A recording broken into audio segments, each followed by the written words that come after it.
Hi everyone, welcome to Learning to Read Biblical Hebrew Lesson 3. In this lesson, we continue with the vowel sounds, including that funny little mark called the Sheva. Like, subscribe, come along for the ride.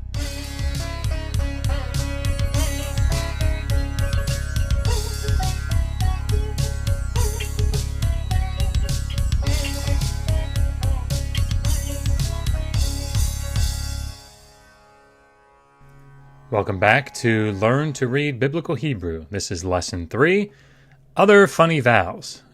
We call this the Sheva.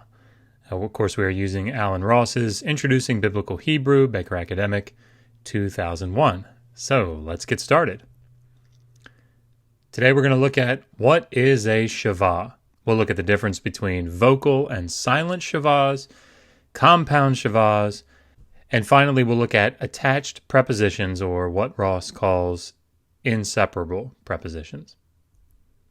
So, what is a Sheva? Well, when we speak, some vowels will almost disappear or reduce, depending on where they appear in the word. So, for example, the English word history is History, but if you pronounce it, you don't really pronounce the O. You say history. It reduces. The word family is often pronounced family because that I reduces. Now, I've marked that vowel, that reduced vowel, with that apostrophe. That's how I've indicated that the O in history and I in family have reduced. In Hebrew, they use a different sign to mark that sound, that reduced vowel, and it looks like a small colon under the letter. That small colon is the Sheva. All it's doing is telling you that there used to be a longer vowel here, but it is barely pronounced now. They quickly move over it in the pronunciation, just like in the word history or the word family. And so they mark that vowel sound with a Sheva. So, some examples. In Hebrew on the right, you see the word davar. Davar, which means word or thing or matter. When you pluralize it, you put that im on the ending there, the hirik yod and the mem. The initial comets that appears on the right is no longer pronounced as a long A. The word davar is pronounced devarim. So you can hear devarim, devarim. And it's because the accent has shifted to the end of the word. That's one of the keys that we'll learn later. When the accent shifts away from a syllable, oftentimes a vowel will reduce. It will sort of go away. So davar goes to devarim. Davar to devarim. And that sound is the Sheva, devarim. The word on the right, shomer, shomer, when you put the plural ending on it, shomerim, shomerim, shomerim. So the m sound of the mem Sheva, shomerim, that is the Sheva sound. So again, both of these vowels, the comets under the dalet in the word davar and the tsere under the mem, have both reduced.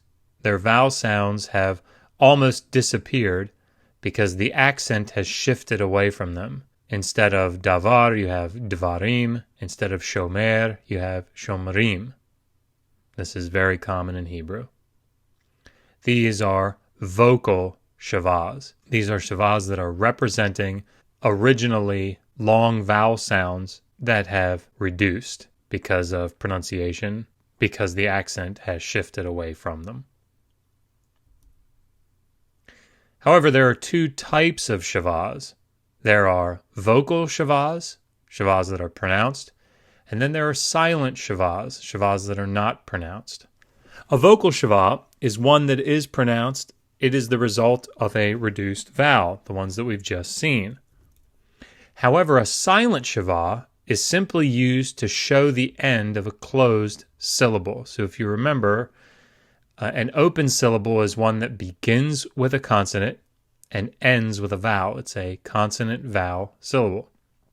However, if you have a consonant-vowel consonant syllable, a CVC they call it, they will end that consonant vowel consonant syllable with a Sheva.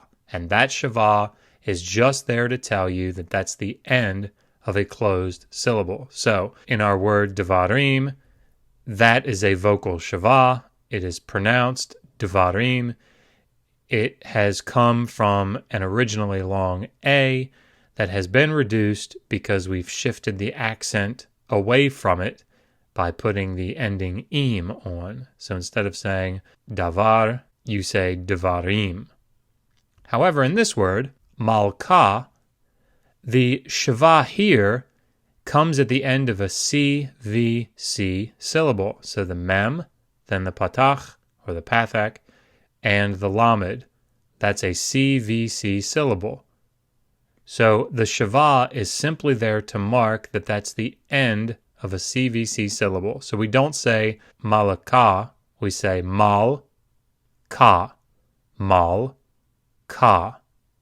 It's a silent Sheva. So silent Shevas are not pronounced. They simply tell you that's the end of a closed syllable. Vocal Shevas, the one on the right, they are the result of long vowels that have been reduced. So they are pronounced. I'm going to give you some rules here very quickly to know when to pronounce it and when not to pronounce it. So stay with me. So devarim on the right and malka on the left. So if it's under the first letter of a word, you're going to pronounce it like a short E sound or a short U sound, devarim.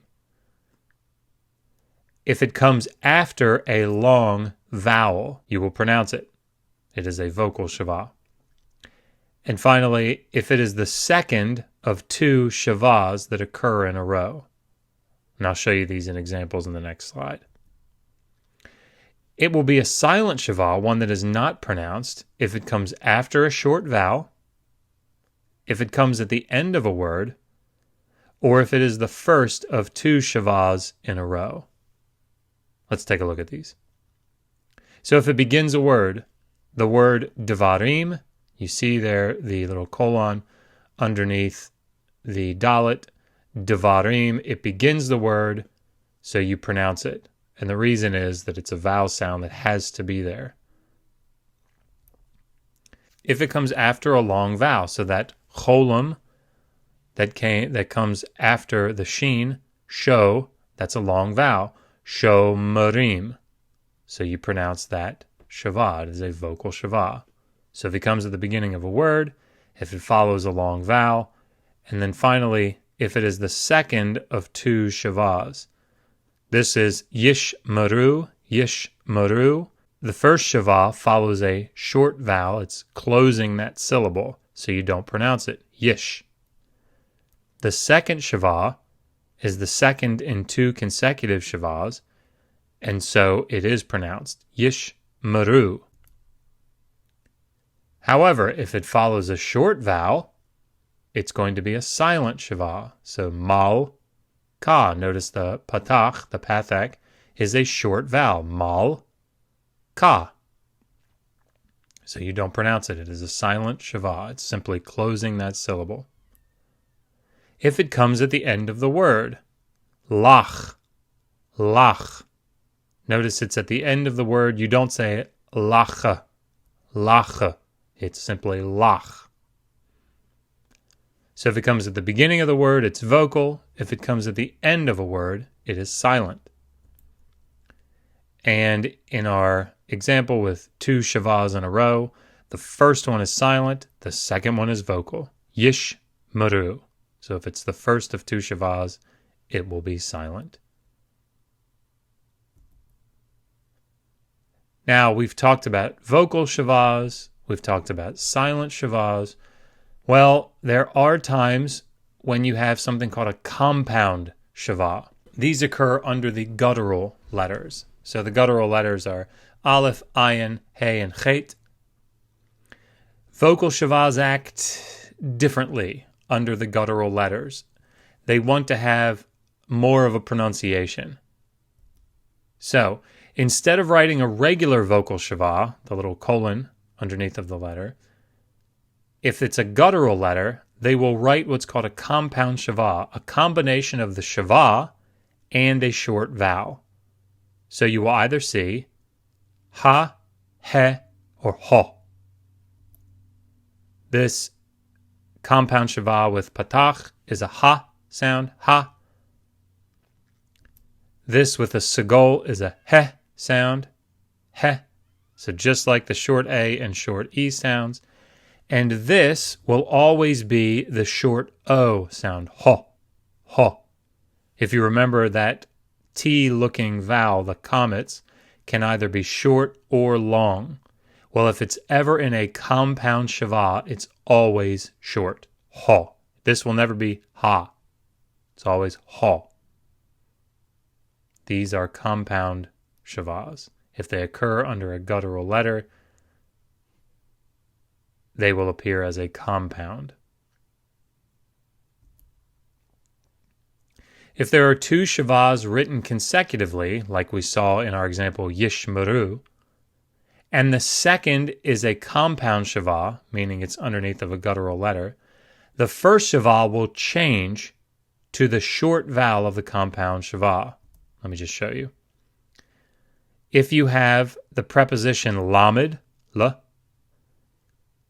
and it is attached to adama, as you see here, l plus adama will give you two Shevas in a row. Well, instead of just having the lamed vocal Sheva, it will turn into la adama, la adama. So notice it changes from a simple vocal Sheva under the lamed to the A sound, the patach, that's in the compound Sheva under the aleph. It's essentially being colored by that compound Sheva. So la adama instead of l adama. Finally, let's take a quick look at attached prepositions, what Ross calls inseparable prepositions. Some prepositions attach directly to the noun. They normally have a vocal Sheva, like we saw on the last slide.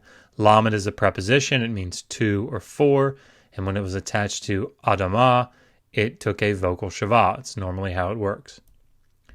These three prepositions are b, in, with, or by, l, to or for, and k, like or as. So if you see these attached to a noun, it will mean b, in, with, or by, l, to or for, or k, like or as. To sum it up, some vowels get reduced, just as a normal pattern of speech, and Hebrew uses a Sheva to identify these reduced vowels. Shevas are also used to show the end of a closed syllable. Compound Shevas are used with gutturals and have a short vowel sound attached to the Sheva. Some prepositions are attached to nouns, and they usually have a vocal Sheva, and they will undergo changes that Shevas undergo, as we've just talked about in this lesson. Until next time, resist poor scholarship. Always ask, how do you know that?